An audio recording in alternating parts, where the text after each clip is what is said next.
Now that we have an idea of the basic structure of the project that you're going to be building on top of, we can go ahead and get started on the first part of the actual development for the lab, which is adding the controls and movement for the Pac-Man player character.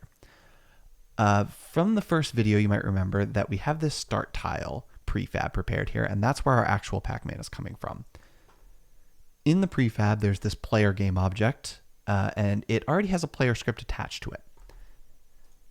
The player script is inheriting from the character script, and the character script has a previous and a target tile. So that's why in the project you're seeing that in the prefab, the Pac-Man actually has its start tile, the tile that it comes with, assigned as both its target and its previous. Also remember that the character script is handling the movement, and at all times what it's going to do is it's going to take that character and move them a certain amount towards the new target location. Which is why we might expect at the very beginning when we run the game, it's on top of its target tile, which is the start tile, so it's not moving to begin with, as expected. And actually, if I come over here and inspect that object, so there is our player object. It's got the player script, and it's already got those tiles assigned as expected. If we want to test this out manually, if I just drag him over here a little bit, you'll see that it automatically translates itself back to its current target location.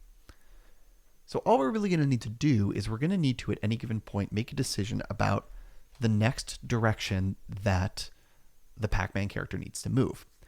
And the moments when we're going to need to make that decision are whenever it reaches its current target. So in this case, Pac-Man is going to be waiting here until we press a direction key.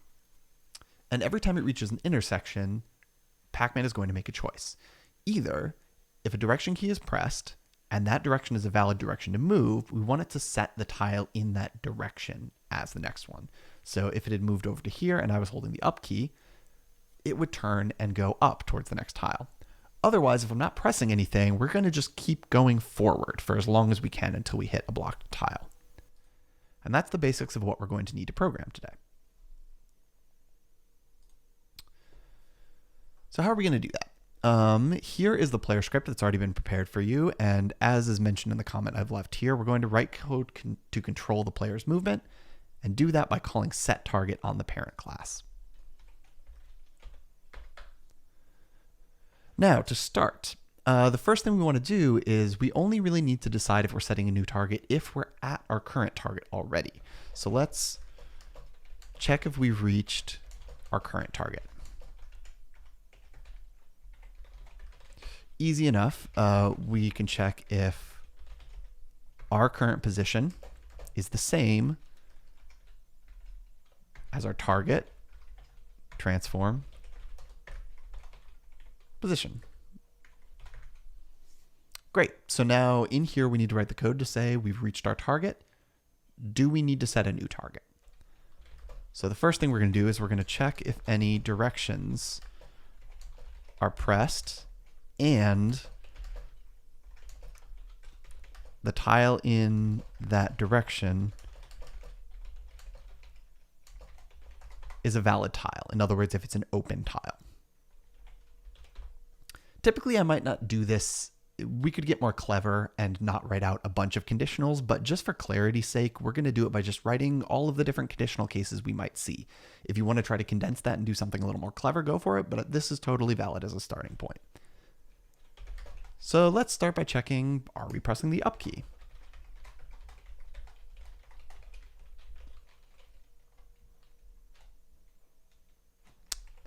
I need to add, we are not currently using Unity Engine. Got to import that. There we go. Keycode dot, got to capitalize the U. Okay, so if the up arrow is pressed, and so now what we need to check is we need to check if the tile above us is valid. Well, we know we're already at our target. And we know that our target is a tile and it has another tile up from it. And before I actually type this in, let's take a look at the tile script. So the up tile, we need to check if it is an open or a blocked type. And in fact, we've already got this helper is open method.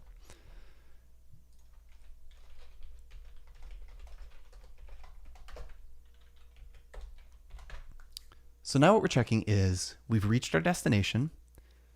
If the up arrow is being held, see if the tile above us is an open tile that we're allowed to move to. And if so, we're going to set our new target to be our current target's up adjacent tile.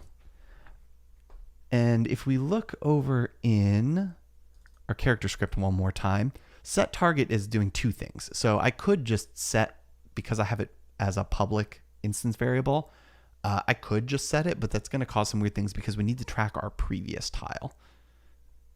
So instead what I'm doing is I'm calling set target, target.up. So now what should happen is we have our last target is assigned to previous, and the up one from that target is the new place we're going to try to go to. And in fact, why don't we just go ahead and see if this works one time in our code? Because in theory, up is a valid movement space for us at the start of the game. So if I run my game here and press up, there we go. I moved up one tile and then stopped because we haven't handled the continuing in the same direction piece yet. Push it one more time, we go up. All that seems good. If I press it again, nothing happens because that's not an open tile, so it doesn't enter that portion of the code and assign it as a target. We really now just need to do it for all of the other four directions, and I'm going to type it out explicitly just so you can get a grasp on what's happening here. So now input key. So let's say we're pressing the right arrow. And our target, which is where we currently are, right of that is open.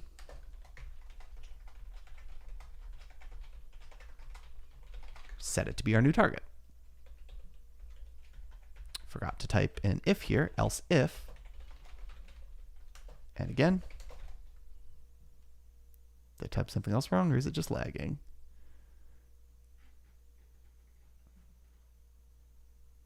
Bool and method group. I forgot to put those. The wonders of live coding. I'm not going to edit this out, so you can experience me finding my mistakes in real time. Okay, so now we want to check. We got two more to do. We got the down arrow. And target.down is open. Actually put the parentheses this time. In this case, we're setting our target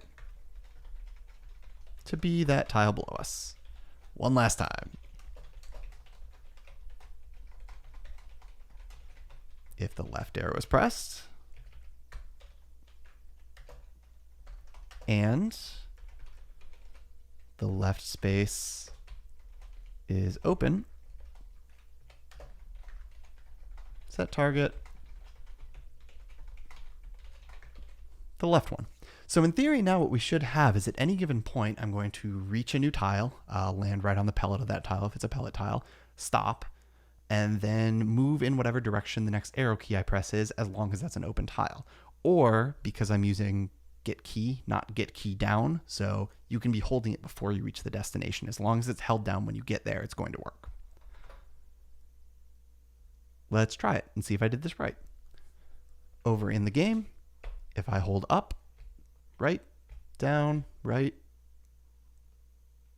seems like everything's working. Test left, held it a little too late. There we go. You may realize that because of the way we did this, it's actually going to check them all and some will take precedence. So if I'm holding right and up, it's going to go up because I put the up conditional check first. That's fine. I'm not worried about that too much for now. Actually, one other interesting thing that is valid for Pac-Man but won't be valid for your Ghost is that I can actually reverse directions. As long as I reach that tile, I can turn around and go back. The ghosts are going to always have to continue going forward. They can't reverse directions. Even when they come to an intersection, if they came up here, they can't go back down. So we'll handle that when we get to the ghosts. But for now, this is valid for Pac-Man.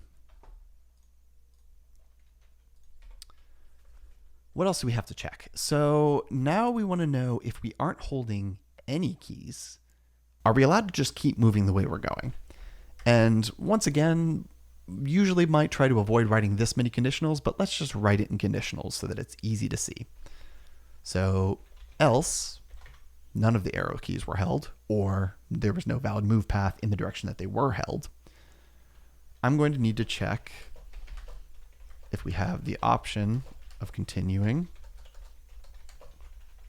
forward, or let's say in our current direction, to be a little bit more precise than forward. So when does that happen?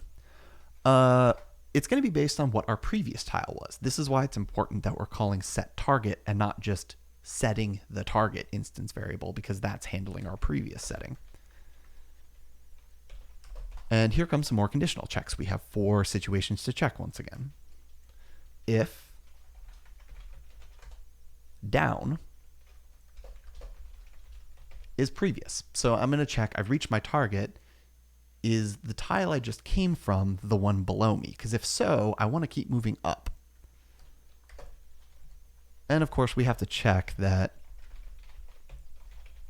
up is open in that case.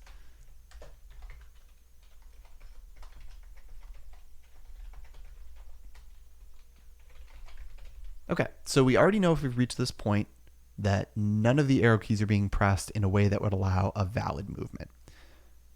Now we're going to check, did I last come from the tile below me, and is the tile above me one I'm allowed to move to? If so, just keep moving up. And here we go again. Let's do the other 4 situations of this. So right. If we came from the one to the right and the one to the left is open, set our target to be the one to the left. If the one above us, I haven't done that one yet, is where we just came from, and the one below us is open, move towards the one below us. And the last case to check, otherwise, I missed a semicolon here. Let's see, I did up, left, right, and we need down. Correct? Nope, I did down first. I've done down, right, and left. I need up. Should have done these in a more sensible order. But if the one above us is where we just came from, and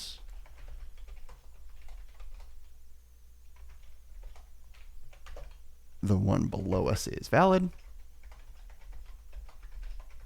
and I just noticed why I got confused there, because I made a mistake and did the same thing twice.